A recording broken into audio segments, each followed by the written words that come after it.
Well, hello everybody. Thank you for joining us today. My name is Emmanouil Tranos from the University of Bristol, and I'm very happy to welcome you to this interview with Luc Anselin. Throughout the years, spatial analytics and data have been nurtured by path-breaking scholars from a variety of backgrounds. But who are these people? What reflections do they have on their experience?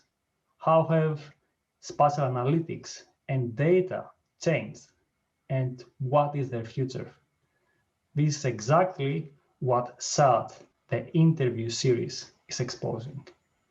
It is a long-form, informal conversation with influencers of our generation of spatial analytics and data for their insights on the evolution and the revolutions of the field. It is a new partnership between the Royal Geographical Society through the Quantitative Methods Research Group and the Spatial Analytics and Data Seminar Series, which are brought to you by Newcastle University, Bristol University, and the Alan Turing Institute. Today, we are very excited to have with us Professor Luc Anselin. Luc is a Stein-Freiler Distinguished Service Professor of Sociology at the University of Chicago, where he founded and directs the Center for Spatial Data Science. Luc is one of the principal developers of the field of spatial econometrics. His work spans political science, sociology, economics, statistics, and urban studies. He was elected to the US National Academy of Science in 2008 and the American Academy of Arts and Science in 2011. Before we start, a few housekeeping items. We have with us together three excellent interviewees: Dr. Levi Wolf from the University of Bristol, Dr. Danny Arribas-Bel from the University of Liverpool, and Professor Rachel Franklin from Newcastle University. They are going to interrogate Luc for 15 minutes each, and at the end, we're going to open the floor for questions from you guys. So please use the chat function to ask your questions, and we're going to make sure that we're going to answer these questions after these three interviews. And without any further delay, I'm going to hand now to my colleague, Levi Wolf. Great, thanks, Emmanuel.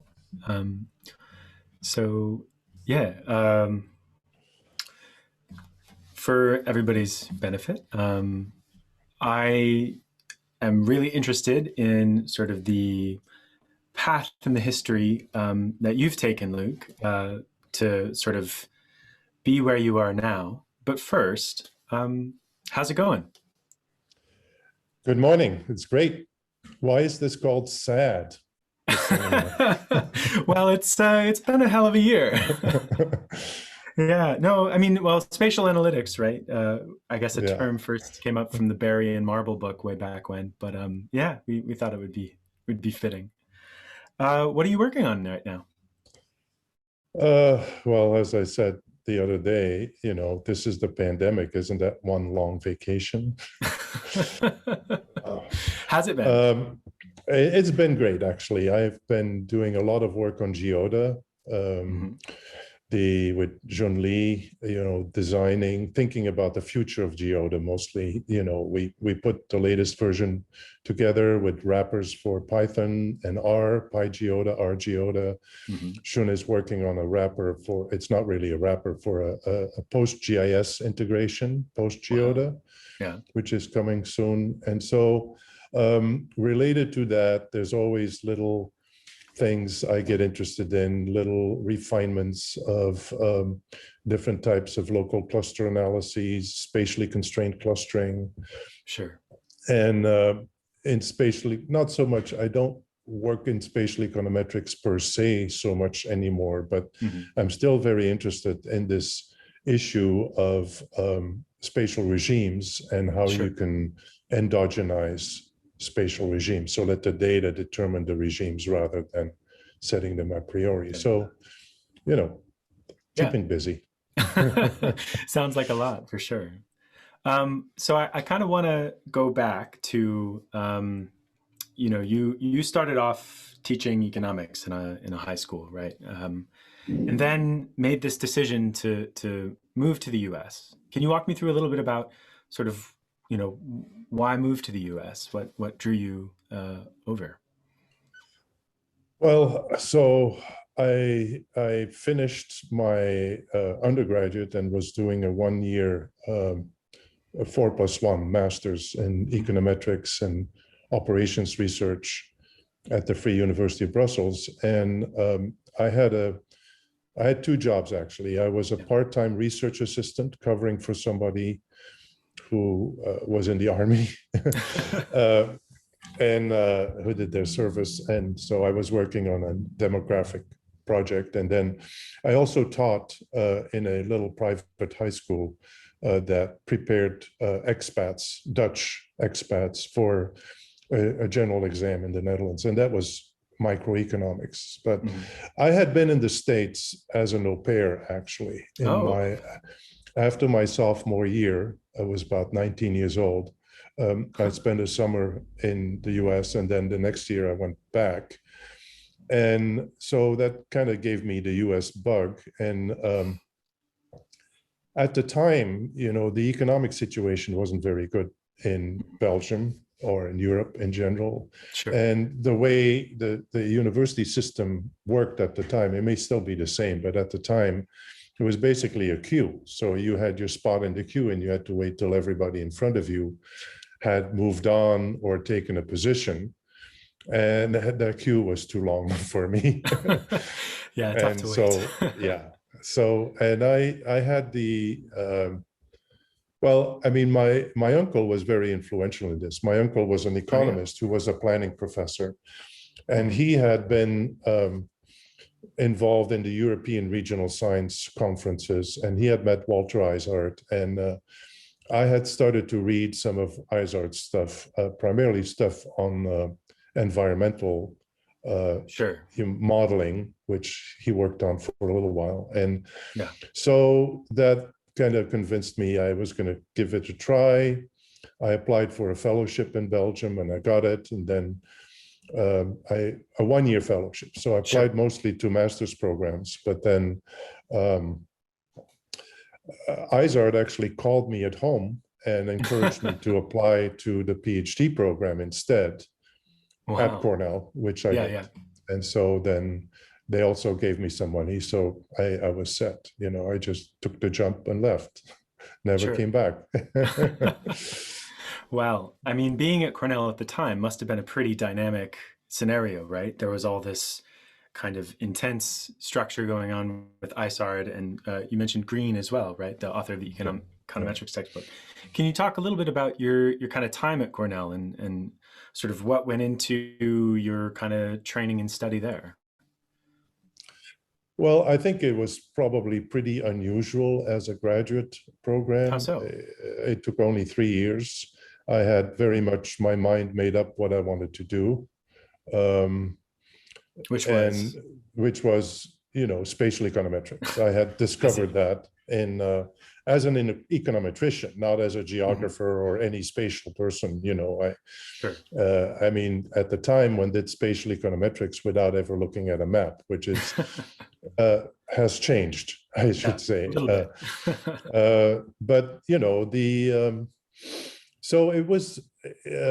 I was debating between Penn and Cornell, and at the time, the Penn graduate program was very much in the mode of economics graduate program. So they had all the required courses lined up, whereas Cornell was the exact opposite. Cornell was not quite do whatever you want, but you basically had the structure where you set up a faculty committee, and then with that committee, you decide what it is you do, what courses you take or not. I took courses for 1 year, and then after that, it was all dissertation work and independent studies. And that was just perfect for me because I had, a fairly defined idea of what I wanted to do. But of course, this wasn't really Izard's thing. Sure. So in a way, he made me do a second dissertation. It never turned into a dissertation, but I was working on integrated multi-regional modeling, which some of my first papers dealt with that. Izard was working on a big proposal to develop this kind of, very 1970s type of view of the world, of different systems interconnected, input-output models, migration models, economic impact models, location decision modules. They were all different modules, all connecting, and basically what we would call loose coupling. Sure. Because there's so many incompatibilities conceptually between these different models. Some are dynamic, some are static. Yeah. Some are flows, so all these different things needed to be interconnected, which was, I thought, very, very interesting at the time. Sure. You have to realize this is punch card world, right? This is not, forget about even interactive monitors. It was all type up your punch cards, put them in a box and submit them and come back the next day. Or maybe by that time, when I started out, it was the next day. By that time, it was a little faster.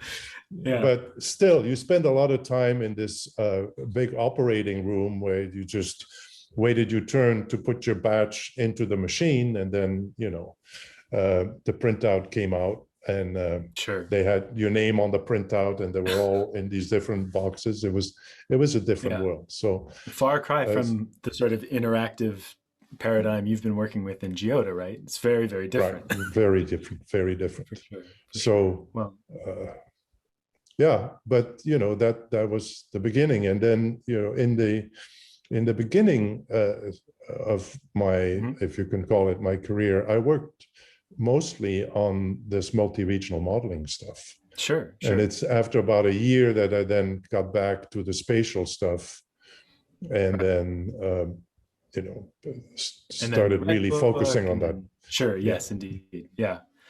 So moving on then a little bit from there, you've been at a lot of different institutions over the years, right? I think I was counting, West Virginia, and then Urbana, and then of course, you went Dallas, Santa Barbara.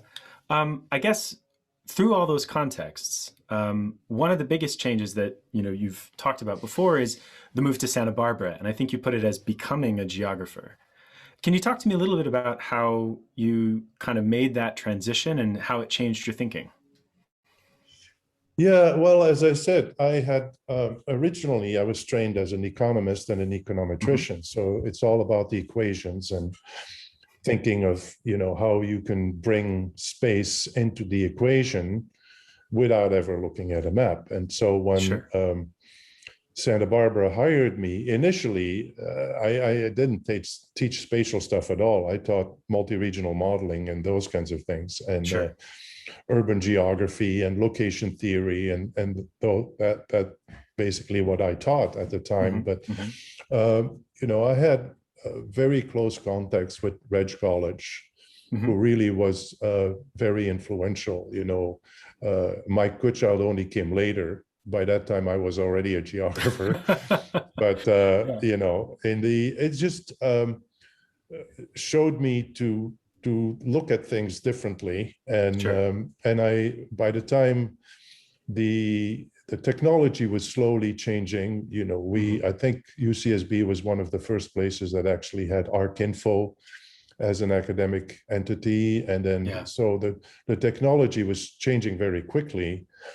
And so then I moved more and more towards the visualization part and the power of visualization and the power of exploratory data analysis before you do the actual equations. And so that has been kind of a fundamental turnaround in the way I approach things now. I was trained, as all economists are trained, you start with the model. You work out the equilibrium solutions or whatever they are, the dynamics, and then you try to translate that equation or set of equations somehow into data that you can collect and variables that you can stick onto them, and then run the number cruncher and you're done, right? So I completely changed and started thinking about how you can visualize some of these concepts. And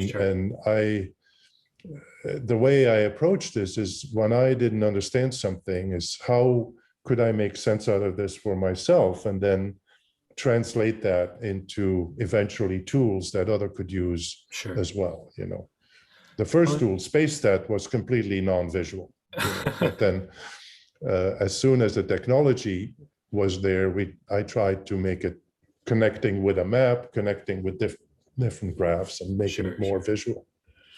Kind of along that note of making sense of things and building tools that allow others to make sense of things.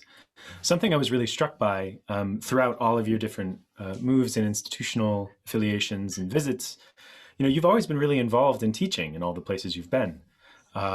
It's pretty remarkable, even teaching, visiting workshops at things like ICPSR or Spatial Econometric Association kind of things. It's quite cool. People in that, I guess, people of that level sometimes just buy out of teaching when they can and never do it when they could. So can you speak to me a little bit about how teaching has kind of influenced your perspective or I guess practice of doing research in that way? Well, I guess my parents were school teachers, so I kind of have it in my blood. It's the craft. They wanted me to be a school teacher, basically. I'm basically a failure because I did not become a school teacher. Yeah. But, no, I always felt that it was important to translate the methodological insights into something that people could actually use. And so part of that is the tools, but also the support for the tools. So explaining things, trying to explain things, because I always put myself back where I was when I started approaching this. And, at the time, none of this was very intuitive. So how can you make it more intuitive? How can you get a sense? And in the end, it's all about spatial thinking. And this is not something that comes natural to many people. So it really takes some little effort to start thinking about things in terms of location, interaction. And then, I've always enjoyed teaching. Early in my career, I had to teach all kinds of things, like basically 5 different preps each year. I mean, it was crazy, but it was just, par for the course. And then later is only when I could start focusing on teaching spatial analysis, spatial econometrics, more even GIS, and that is just, and lately at the University of Chicago, they have this core curriculum, which is, one of their trademarks for their undergraduate education with a lot of requirements. It basically takes 2 years. It's a philosophy, it comes from Humboldt. It's a way to do things. Maybe not my way, but it is what it is, But I started a spatial analysis track in that. And so I now teach incoming freshmen spatial thinking, which is something I had never done before, but fantastic. Goes back to my high school days. Yeah, geez. Well, so speaking a little bit about how you would do things, you've had a lot of opportunities to kind of build that throughout your career. You've been founding director or managing director of quite a few different research institutes and different kinds of sort of teams around your field. So I was curious if you have any kind of insight or thought into, when you're setting up a team, or kind of how you design it, or what you think about when a team really works well. What's your insight on that? Well, there was a bit of an evolution. The original lab at the University of Illinois was basically to support extramural funded research. Sure. So at the time, I happened to have a few grants, and so we needed people to work on these grants. And I've always been very, a believer in picking the right people. And once you have the right team, it just kind of becomes automatic pilot. It doesn't involve that much. I mean, it needs overall picture, but then things just kind of take care of themselves. So I think that's really been the key, is find the right people to, form a group and be a real team, and everybody's on the same page. And it was always small enough that, it didn't become overwhelming in terms of management. Sure. The largest was probably when we had the Geoda Center at Arizona State, where it did kind of become a little bit overwhelming in terms of the number of people, the visitors, the research grants we were managing at the time. That was quite a little more management than I bargained for. But, right now, the Center for Spatial Data Science is a small group of people. It's just a fantastic high energy. They've always been high energy, but I think that's a function of the people who are part of it. That makes sense. So in addition to kind of the process of building teams, my sort of last question, you have been to many different places and sort of had a lot of different research experiences. Was there a plan for moving between these different places? Was there sort of something that you were pursuing each time you made those moves, or was it just kind of what fell into place at the time? There was no plan. Was there not? It was just, it just happened. I mean, there were several moves that were partially push moves. My first job was at Ohio State in the planning department. And I don't know if I ever told you this, but it was quite a lot of politics. And here I had just been approved for tenure. I didn't officially have tenure yet. And I was made acting chair of the department, a department that was completely split 50-50. So I couldn't wait to get out of there and I went to Santa Barbara. That was a good move. But a lot of the other moves were just a serendipity. Somebody says, we would like, would you be interested in this? And, Sure. Well, I think with that, I'll hand over to Danny to ask the next set of questions. Okay, thanks, Levi. All right, Luc. So I'm going to jump back to the very early days of the punch cards and then sort of retake it from there a little bit. I think you're probably known for many things in many different contexts, but probably one of the things that you're most known for is for your affiliation or your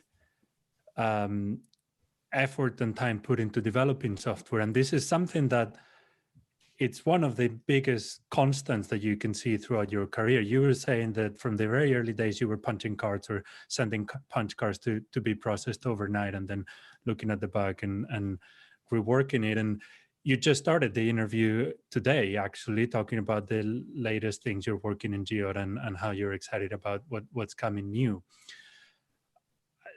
My first question is it's just getting you to talk about what got you into software, how you got interested, and once you were interested, once you had some experience with that, which given what computation in the 80s was, what made you not run the other way and got stuck to what gave you the software bug that got you started and continued on working with software? The bug that I don't know, it was initially it was necessity, So my undergraduate thesis dealt with zero growth, which I guess nowadays we would call sustainability, but it had two parts. One was more conceptual, a review of the literature, and then the other part was an actual demographic model, a long-term cohort survival type of thing. And, you know, I mean, how are you going to do that? You have to write the code. So I just wrote the code. And actually the same with SpaceStat, you know, in my, for my dissertation, I was looking at different estimation methods and doing simulations. And, you know, as Levi mentioned, Bill Green at the time at Cornell was on my committee, and I needed to figure out how to estimate, implement the maximum likelihood estimator for these spatial models. And he gave me a box of punch cards and he said, here, there's a great optimizer in here. That was the beginning of LIMDEP. And I tried this optimizer, and sure enough, the parameters jumped out of the acceptable parameter space. The whole thing exploded. So I had to write my own. And so it's just from one to another. You know, I wrote it in Fortran at the time. So then, it started as a scratch for a niche that you had, but it's, at least from an outsider, what it looks like is that progressively it starts getting, at some point it jumps from something you needed to get the coefficients you were trying to estimate to a package that you write still on you know, back then Gauss, that then becomes SpaceStat, and that starts being distributed. And then at some point it jumps from there to a pretty state-of-the-art visual, fully connected views software that keeps evolving for now over 20 years. At what point did you realize that this was going to be, or that you wanted this to be part of your profile, that this is what Luc Anselin was, that people would know you or would find some of your work useful in part because of the work you've done in software? That actually never crossed my mind. You know, it was just, it just happened. You know, I wrote SpaceStat mostly for myself. Actually, you know, as I was writing the 1988 book, the Spatial Econometrics book, I needed code to illustrate the methods because I was at that time convinced I needed to show illustrations. So I wrote it in Gauss, which was just up and coming at the time, and it was a matrix language, kind of like MATLAB now. And then I used it for myself, and I used it in a class, but those classes were very small. And then word got out. I don't know how, but word got out, and people started asking me for it. And so then SpaceStat actually, at the time, nothing else did what SpaceStat did. So it was kind of, you know, and if you wanted to do this stuff, you needed either to write your own or use SpaceStat, which is what happened. And I was really influenced by I think the person is Hazlitt. They had a little program on the Mac where they implemented linking and brushing. And it was very primitive at the time because the original little Mac, you know, was pixel based. So it was easy to connect different graphs based on the pixels. Now, most other graphics, you know, are vector based, so it's not that easy. But that really, I think that was kind of like a light bulb moment where I said, oh, this is the way to do it. And so then, it clear? Oh, no, go ahead, sorry. No, that's when we started experimenting, you know, with connecting SpaceStat to things like ArcView, and then, you know, the initial kind of prototype of Geoda, and then finally Geoda. And then the rest is history, as they say. Was it always clear to you that software was going to be, well, as they say, it would eventually eat the world, that it would end up running seemingly every aspect of our daily lives, and that it was important to be, not only to have a presence, but it was important to think very explicitly about how your work could connect and could be reflected and in some ways supported or disseminated further by working on software? If this was also something that there was no plan and you kind of happened to be aligned with one of the biggest technology changes in the last century. Yeah, I think that, you know, is just right time, right place, right? So I think what happened though is that I always been interested in translating. So making the methods usable for people. And I mentioned this before. So when I taught in the summer at ICPSR at the University of Michigan, it was spatial analysis and spatial regression. And the audience was, non-geographers, social scientists, and they had very spatial questions, spatial research questions, but they had absolutely no interest in learning a GIS or doing anything of the kind. So that's kind of where I started thinking about developing a tool that is not a GIS, but is kind of like a GIS, and in that it does all the dirty work, the mapping and the reprojecting and all that kind of stuff nobody wants to know about, but then also makes the transition to analysis. And that's been kind of, which is ironically how, if you look at modern approaches to GIS, the first rule is don't call it GIS, just make it do the magic so people don't have to know it's a GIS, but it does what they want. So it sounds like it was more Luc the teacher rather than Luc the technologist that got you into software and tools. Yeah, and then the software revolution is really something that was mind-boggling. I guess if you it was just lucky that I grew up and experienced this transition from boxes to a phone that has more computing power than the supercomputers of the day. That is just amazing. And how software now is everywhere and drives everything. That is something that is still kind of mind-boggling. Yeah. So actually, jumping more towards today, and I'm gonna I was thinking how to ask you this, and it's not really a question, it's more it's a thought that's kind of been recurrent in much of what I've been reading, and I'm going to be generous with myself and call me or label me almost within the millennial category. So to me, the world probably looks a little different from for someone who started like you punching cards. I've never punched cards. I've never written Fortran. I've been fortunately not to, I think. But when I look at the technological landscape, particularly as it relates to the world of geospatial, of geography, and of research, there is code, there is software, but to me,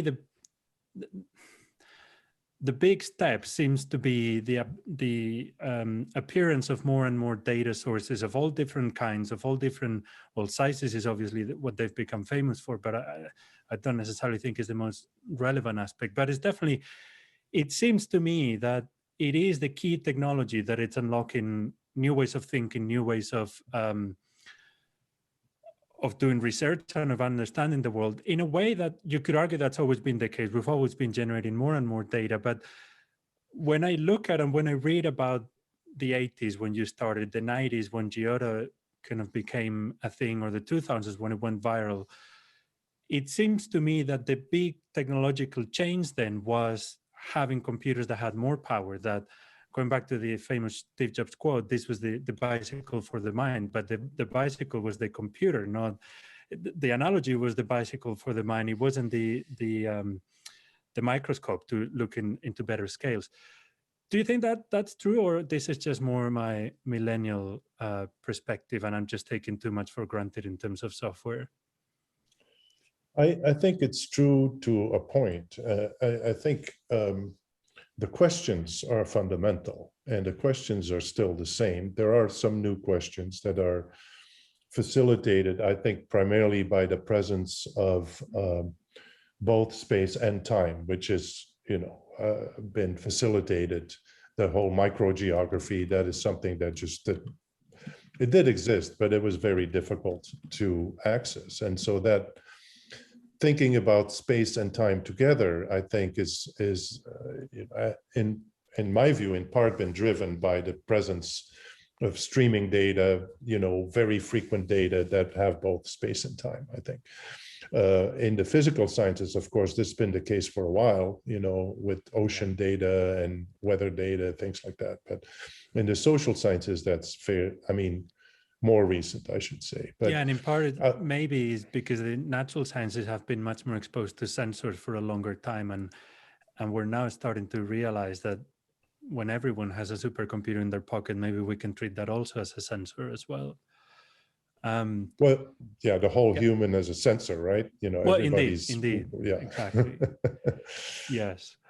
Okay, I have so much that I'd like to cover, and we would definitely go over the hour. Before I hand you over to Rachel for the sad cocktail and dinner party, I have one last question, and in some ways relates to this idea of technology changing and evolving, and that making science also change and evolve. And one of the things that strikes me, probably, well, one of the things that I've noticed even in my, I would want to think, short career for now, is that some of the areas or some of the tricks, some of the core skills that were very valued in the beginning have been rendered not useless, but not as relevant because they were tricks or works around the fact that computers had 64 kilobytes of memory, or the fact that we couldn't process X amount of information, or the fact that we didn't have ways of measuring certain phenomena.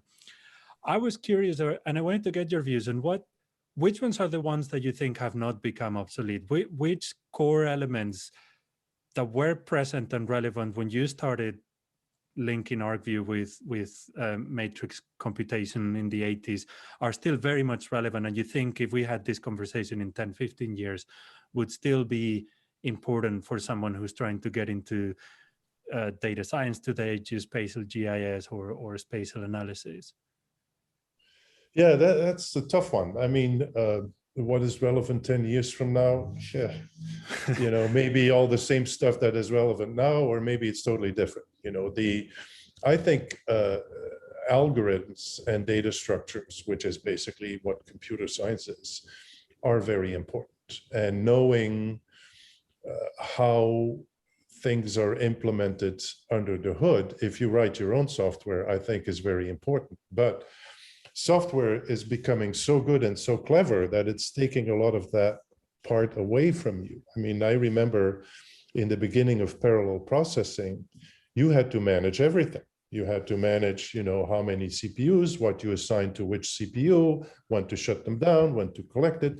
Now it's all automatic. You don't have to worry about that. So maybe there'll be a day where optimizers, solvers are picked automatically as a function, but then you have to write the software to do the picking. So I think, you know, it's just a moving target, and ultimately it is all about solving these kind of mathematical problems in efficient ways, depending on the existing infrastructure. You know, what you had to worry about, you know, when I started out, I mentioned Gauss. Gauss was limited to 64K of memory. That was it.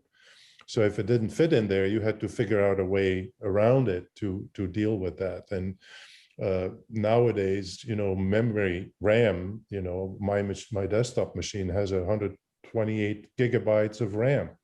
You know, that's just unheard of. Even 10 years ago, you know, that was only in supercomputers. So that moves the envelope and allows, in a sense, us to tackle more challenging problems in the more realistic timeframes. And, you know, I think not having to go necessarily to a supercomputer infrastructure kind of makes this in a way more democratic if you can do it. You know, I mean, if you could do it on your phone, that everybody could tackle it now. I think that type of technological evolution is very hard to predict. And even the way the cloud is being used is changing almost on a monthly basis. You know, there's a new startup with a new trick or a new gimmick or a new way of moving data around and cleaning it or not cleaning it, or, you know, so I think the problems remain there. Good fundamentals in understanding algorithms and how the data are stored in different data structures, how that is manipulated. And then, of course, you know, I know Julia's there. My pet thing is solid foundation in linear algebra. So like a fitting way of leaving it out there, and I'll hand you over to Rachel. Okay, so Luc is already a little bit in on the game, but I just want to take a moment to explain to the audience what's going to happen now in case they weren't here for the previous interview. And I should say thanks, Luc, for being willing to play along. Hopefully everyone that we interview will be willing to do this, because I think it helps give a little bit of a different perspective on the people that we're interviewing. So to liven things up, not that we thought it was going to be needed, we invited Luc to imagine that he's been invited to a dinner party, a sad dinner party. And our original inspiration for this part of the interview comes from Desert Island Discs, which you're probably familiar with if you live in the UK. But it's a radio show that asks guests to imagine themselves as castaways. And our thinking was that maybe after a year of pandemic isolation, a lot of us are already feeling marooned on an island. And so what we really want is interaction. So what I asked Luc for on his dinner party invitation was 4 people as dinner companions, a book in case he gets bored and has to entertain himself. I did ask him what he might like to eat, so we'll check in with that. And then for the after dinner conversation, 1 nugget of wisdom, 1 regret, 1 fortuitous event, and 1 formative memory or experience. And so just to get us started, Luc, maybe you could tell us who you would have around the table with you at your sad dinner party.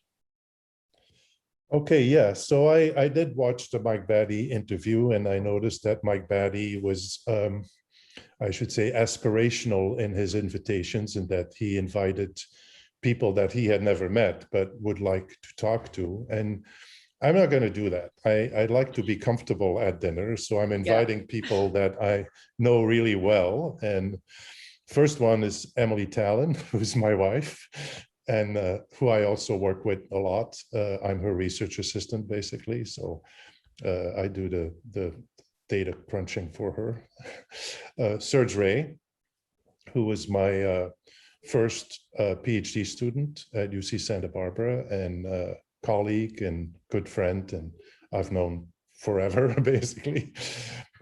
Julia Kuczynski, who's now the executive director of the Center for Spatial Data Science, but was part of our ventures since the Urbana days, where she was in the spatial analysis lab, and she also did her PhD with me. And then Alan Murray, who was part of the same crew in Santa Barbara. I was on his committee. I wasn't his chair, but Rick Church was. But Alan and I also go way back, and actually the 4 of us go way back. So it would certainly be lively conversation, I would think, knowing most of these people. Do you have a sense of what maybe you would talk about, since you probably have had many, many meals with these people? Yes, I have. I think one of the recent thoughts, and Julia has been really instrumental in this, and Serge has been, I know, thinking about this as well, is, you know, I would like to call it, what is special about spatial? And so how do we actually learn things that are not obvious? How do we can we tie this into more of a philosophy of science perspective? You know, what is there about the spatial that needs special attention? Now, I've always felt that, you know, in my gut, but how to actually make it more formal and make that argument is something that I think we've all been thinking about. And I think it's very important, because when, you know, not everybody is spatial friendly out there in the world. And in fact, you know, I would say the majority is not spatial friendly. They say, oh yeah, well, that's just a special case. There's nothing you really have to worry about. Now, I don't accept that position. I think there is something special, but then how to make the point is actually not that easy. And how to come up with meaningful examples that are not just, you know, here's a data set, push the button, so there's your Lisa map, we're done, right? But okay, what do we see in here? What do we discover in here that we didn't know already? You know, that is not obvious. You know, a lot of what we discover, you know, I guess as I get older and I review papers, often I think to myself, okay, why bother? You know, I knew this already. Yeah, sure. It's a little more formal and it's a little more refined, but at the end of the day, we're just proving the obvious. So what can we do to change that? That's, I think, is kind of a challenge to the field, actually, not just, to our dinner guests. Yeah, right. So I was thinking, I was looking at your guests, and I'm still sort of articulating the question in my head. Maybe I should have thought about this over the last couple of days, but Emily, having Emily at dinner with you, that's special. And we haven't really touched on anything personal in the interview, but there is, there are people who have partners who are not in their profession, and there are people who have partners who are in their profession. And then there's the category of people who have partners who are sort of in their profession. So an academic partner with whom you do research. And I wonder, and then there's probably the additional category of you're given 4 seats at a table and you invite your partner. So that's using up, it's using up valuable real estate for somebody that you see every day. So I don't know. I wonder if you could just give us maybe a little bit of perspective on what that has meant maybe over the course of your career to work closely with someone to whom you're partnered in other parts of your life, and how it shapes decisions. I think this is something that maybe, especially for younger people who are starting out, it's unusual and interesting. Yeah, I mean, it's not easy, professionally. I think this day and age, it's a lot harder than it was when, in my days, there still were spousal hires. Now, most places don't have that anymore, so it was possible for us to move together. I mean, Emily started later. She worked as a planner for several years before she went back to school to get a PhD at Santa Barbara. So after Santa Barbara is when she started working and publishing and writing. And it's kind of a good fit, I think, because I think I tend to be more methodological in my perspective, not that it doesn't matter what I study, but they're mostly data issues. How do you bring space into this? And then she is working on issues of sustainable cities, diverse cities, real things, Right. And so I often come into play where we talk about it, and then she has this kind of data issues, or how do we do this? And that's where I come into play, because I often see kind of an angle, and the most recent example is I actually was not involved in that paper, but she was working with a postdoc on something, looking for clusters of blocks. And so these were parcel data for Chicago. And she asked me, well, how would you do this? And I said, oh yeah, I think that is just, use the G statistic, get a sort statistic. In Geoda, you can do it in Geoda. But then I did it in Geoda and it didn't make sense. So then I started thinking, well, this doesn't quite work. You have to kind of finesse it a little bit, and that became the local joint count statistic, which we only compute when you actually have a 1. The G statistic does it for everything, so it counts the zeros as well, which is not useful for that particular application. So that's a case where it was actually symbiotic. I mean, I helped her out with her paper, and then out of that came an idea of refining a method, and then of course implementing it in Geoda and things like that. So a lot of our work is like that. And the latest paper is, we call it the diversity paper. It's about diversity of cities and measuring that in different ways. And that was a real challenge, in terms of data crunching, and we're looking at 60 years of data, so I actually harmonized the census tracts over that because all the harmonized data sets go back to 1970. This was 1950. And it was actually fascinating to see, it was for Chicago, how a city like Chicago has changed in 60 years, and in some aspects has not changed. Yeah. And that to me is fascinating. But then, what she does really brings up research questions for me. Yeah. And then I'm, as I said, her research assistant. She says, how do I do this? Well, you told me that you wouldn't get bored at dinner and you wouldn't need a book. No. So I'm going to hold that. I'm going to hold that because you did give me a book just in case. But I wanted to make sure that we had time to talk about the sort of the nuggets of wisdom. And I asked you for a formative experience. And I wonder if we could just start with that. Yeah, I mean, it's memorable, I think, and partially formative. It's actually when Andy Isserman, who was a good friend, passed away about 10 years ago. He was recruiting me to go to West Virginia. And at the time I was at Santa Barbara, most people would say, you're crazy to go to West Virginia. And maybe, but not really, because he was running this regional research institute, which was a real gem.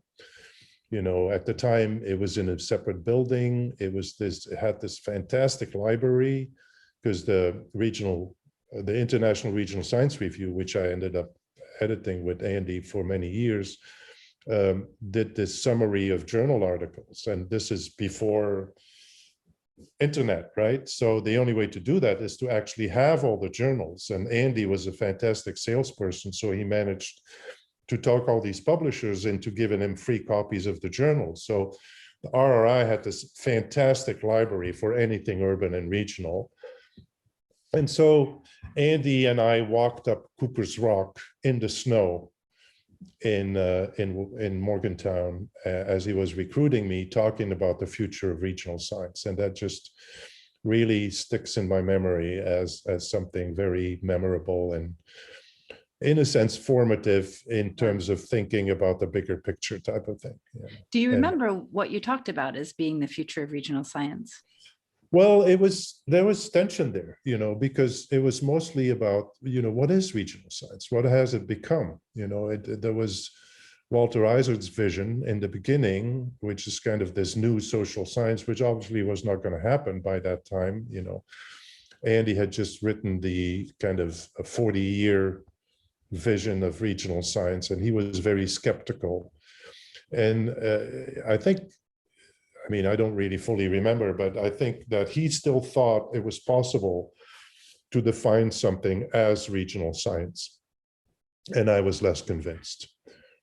Would you say I was the same now? Yeah. Yeah, I'm guessing we have over 100 people today, and I'm guessing that for a lot of them, regional science isn't something that they even know that much about. And so it's interesting to think how much, in terms of spatial analysis and data, the analytics of social science, anything spatial used to be really regional science. And that isn't so much the case anymore, probably.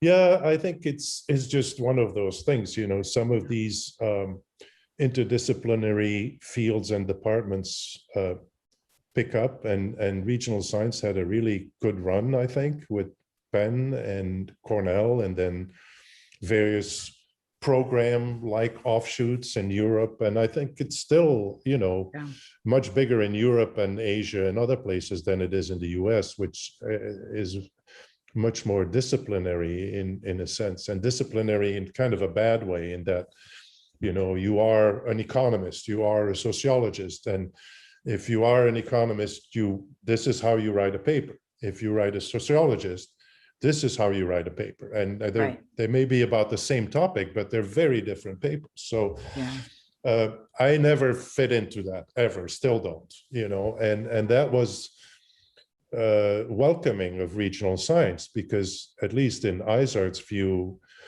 he didn't want to be another economics. He wanted to be something different that had, of course, very strong ties to economics, but also to physics or to other things.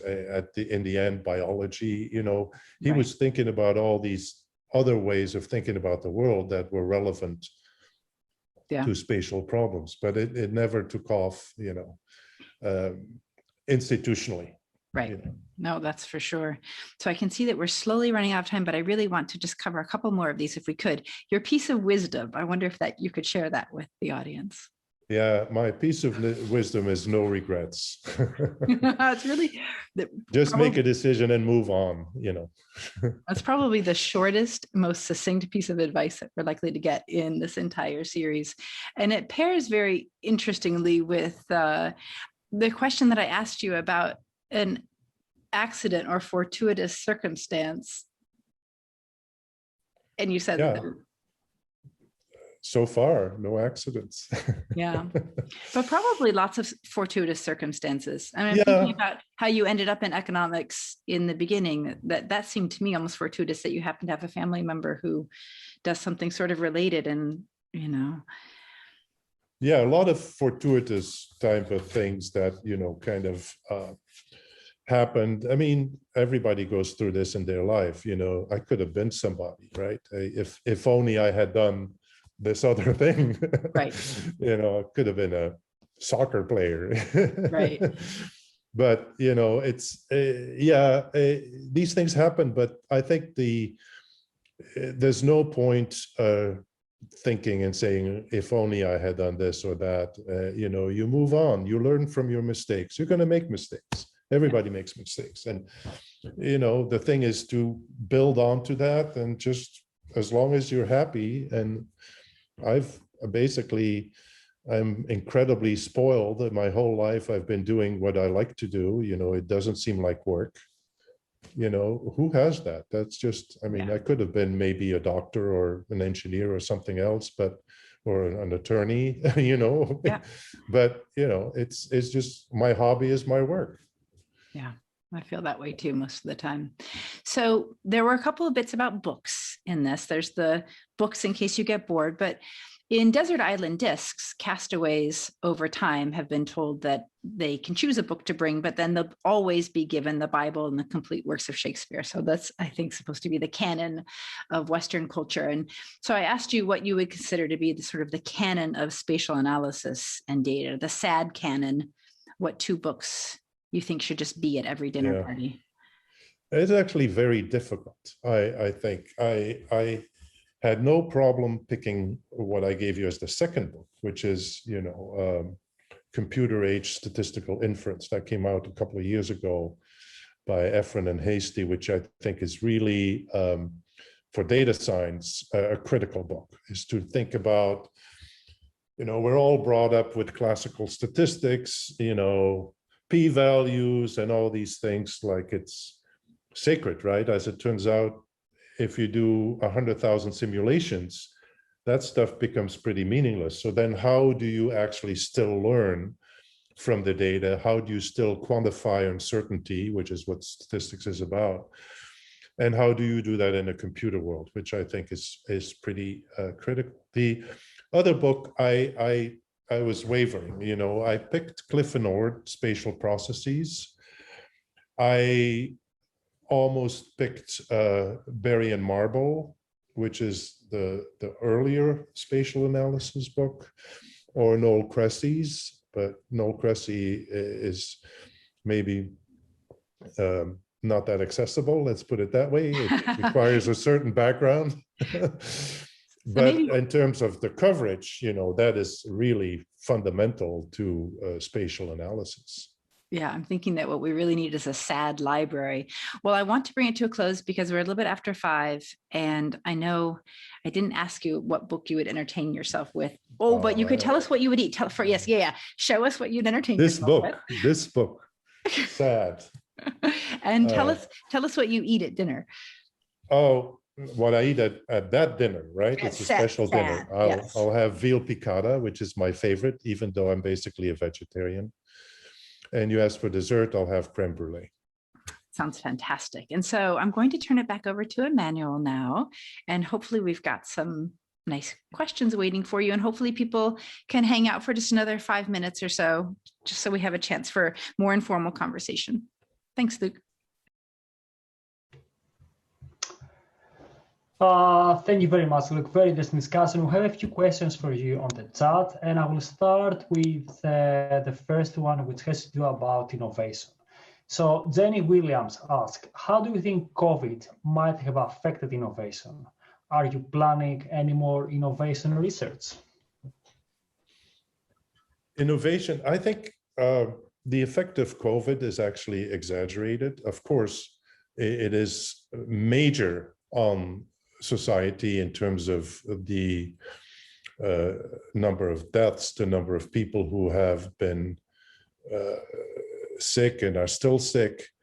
That is something we cannot ignore, but just being locked up at home doesn't mean you stop thinking and doesn't mean you stop coming up with new ideas. So I think maybe in the short run, there are some logistical issues adjusting to hopefully back to a more or less normal world. But in terms of the intellectual vigor, I often make the case, how did the flu pandemic in the early 20th century affect innovation or affect whatever? And it did not. I mean, a lot of people died, which is terrible.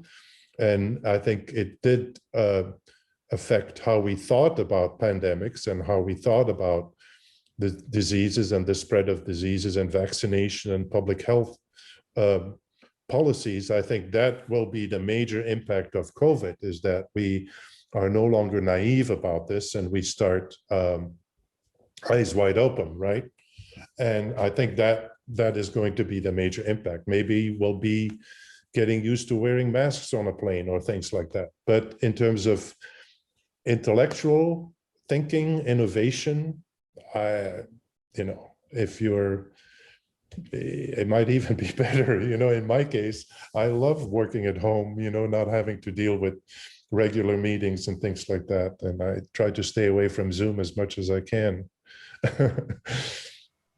Well, luckily for our audience, you were available today, so I'm pretty sure they appreciate it a lot.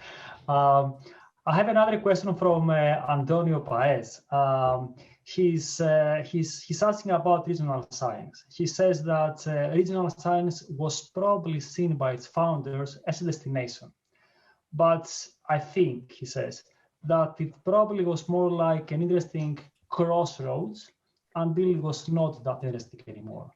Where do you see spatial analysis happening in the future? Is there a home for it, or will it just become increasingly diffused? That is actually a good point. And that is, I remember this was a major point of discussion, even way back when at NCGIA in Santa Barbara, the National Center for Geographic Information and Analysis. So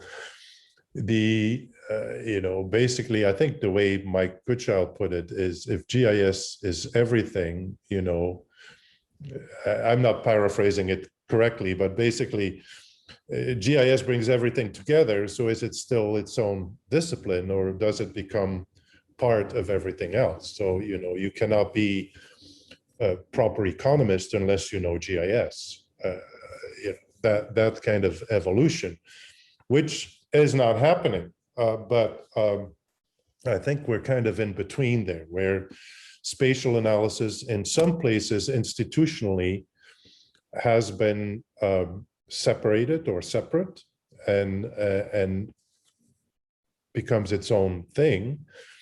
In other places, there's reluctance to do that, and different, I call them mainstream disciplines, are adopting or co-opting parts of the spatial analysis agenda.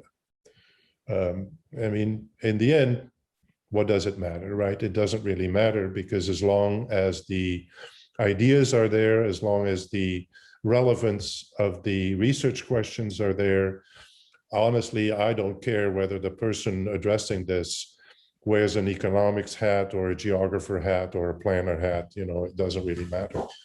But it's true that Eisart's initial idea was that regional science would be that home, and institutionally would be kind of the new economic geography and the new spatial economics combined. and taken out of geography and taken out of economics, but that didn't happen. In contrast, I think these kind of questions have been reinvigorated in the mainstream disciplines, with a lot of reinventing of the wheel, but, we take that with it. Sure, sure.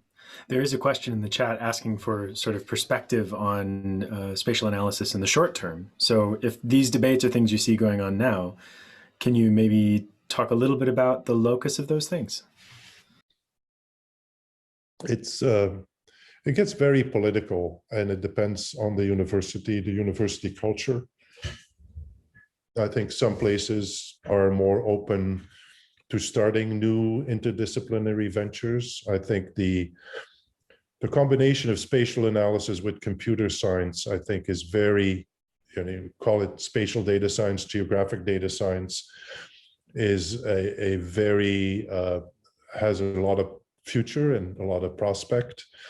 Whether that is its own entity or part of geography or part of computer science, that's, I think, a question for each institution to address. Some institutions are more stovepipe than others, but, I think that is where the action is. And, when I discovered a few years ago that I was a data scientist, I started reading these things and I said, oh, this is what I've been doing my whole life. So I'm a data scientist now. So let's call it the Center for Spatial Data Science. But, I think that's where the action is. And again, where exactly that ends up, I think some geography departments have embraced it.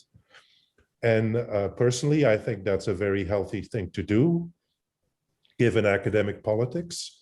Others have not, and then it's more diffuse and maybe not as strong. I've always, when I ran the school at Arizona State, I always thought that was a very important part of how we stood apart from others and how we had our own identity, in addition of course, of the traditional parts of geography, physical geography, and so on. But I think the data science part, where you bring the space and the fundamental computer science concepts together, is a strength that geography can have. It doesn't necessarily have it, but it can have it. And I don't see computer science embracing it. In most of my conversations with computer scientists, space is not important enough to be in and of itself. It's kind of, edge case. Yeah. Well, I think with that, we'll probably wrap up here. But we just wanted to make sure, thank you very much for today's conversation. Thank you, Emmanouil, for emceeing, and thank you everybody in the audience for attending and providing such great questions. To let everybody know, as was posted in the chat earlier today, a recording of this will be posted to the Spatial Analytics and Data YouTube channel, which is earlier in the chat. If one of my co-hosts wants to grab it and pop it in the chat again, that would be useful. So we'll have that video posted to that YouTube channel, in addition to the rest of our interviewees. And we will hopefully, as the chat just asked, extract the audio from some of these and try to produce a condensed and clean version for a SoundCloud feed for people that would prefer it in a podcast form.